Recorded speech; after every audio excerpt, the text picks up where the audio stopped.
आज मैं आपके लिए बहुत ही फनी वीडियो लेके आई हूँ। आप सुने, देखें और एंजॉय करें।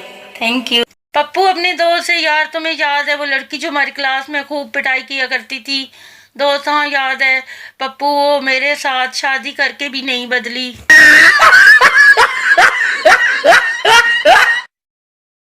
पप्पू, अम्मी जान आप दुनिया की सबसे बेस्ट माँ है। माँ, कोई काम है या पैसे चाहिए?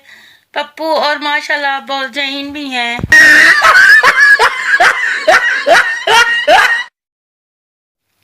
बाप पप्पू से, बेटा इस बार पेपर में तुझे कुछ भी करके 90% मार्क्स लाने होंगे।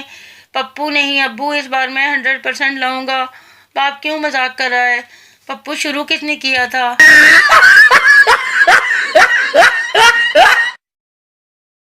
टीचर, पप्पू से इंसान वो है जो दूसरों के काम आए।